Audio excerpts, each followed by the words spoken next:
दोस्तों, कथा संजीवनी में आप सभी का स्वागत है।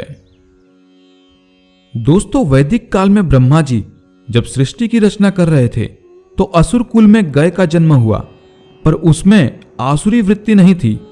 वह परम वैष्णव तथा दैवज्ञ था। वेद संहिताओं में जिन असुरों का नाम आया है उसमें गय प्रमुख है।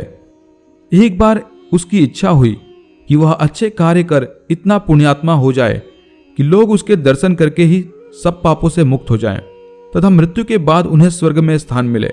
ऐसा विचार कर उसने कोलाहल पर्वत पर समाधि लगाकर भगवान विष्णु की तपस्या करनी प्रारंभ की।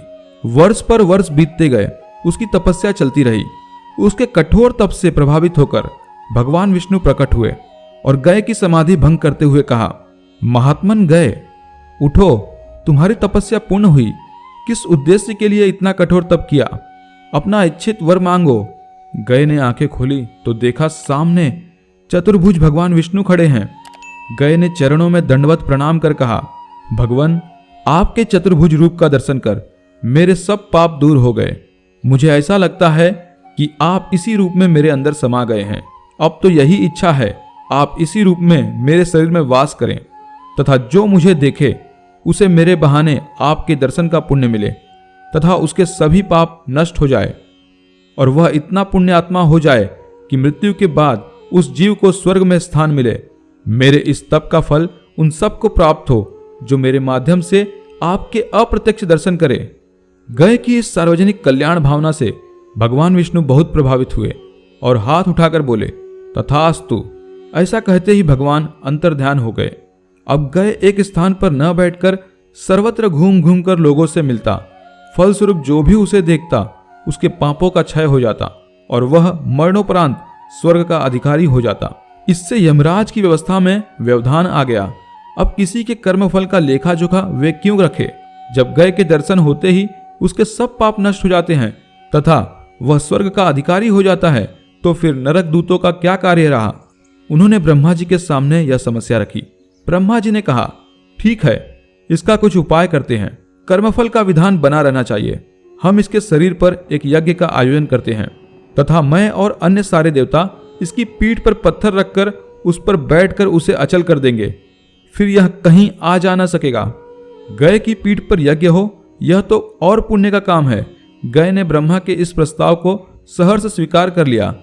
ब्रह्मा जी यमराज सहित सारे देवताओं को लेकर पत्थर से दबाकर उस पर बैठ गए।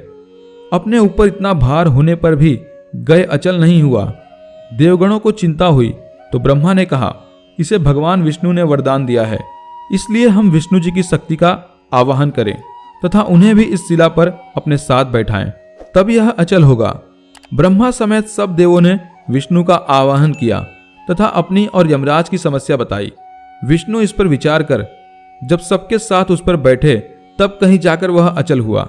विष्णु को अपने ऊपर आकर बैठे देखकर उसने देवताओं से कहा, आप सब तथा भगवान विष्णु की मर्यादा के लिए मैं अब अचल होता हूं तथा घूमकर लोगों को दर्शन देकर जो उनका पाप क्षय करता था उस कार्य को समाप्त करता हूं।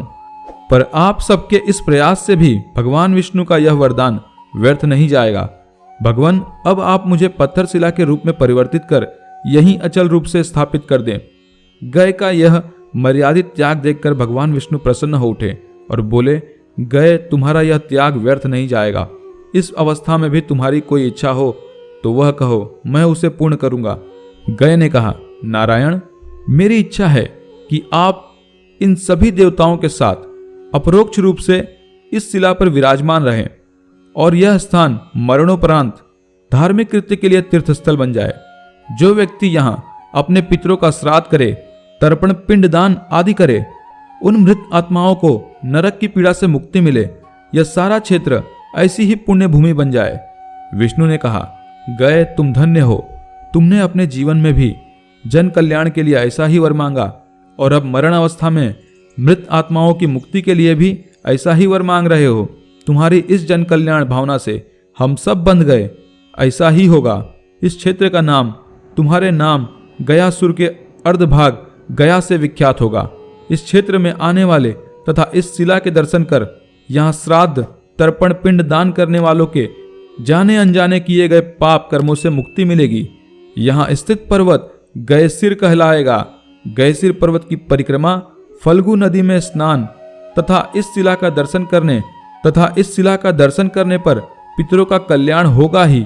जो यहाँ इस उद्देश्य से आएगा उसके पुण्य में भी श्री वृद्धि होगी। भगवान विष्णु से ऐसा वर पाकर गय संतुष्ट होकर शांत हो गया।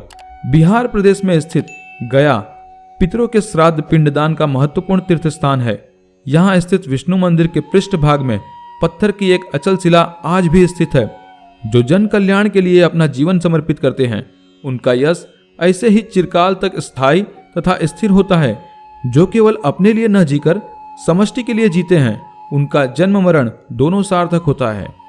तो दोस्तों, गयासुर की पौराणिक कथा आपको कैसी लगी कमेंट करके जरूर बताएं और उम्मीद करते हैं कि आपको यह कहानी जरूर पसंद आई हो।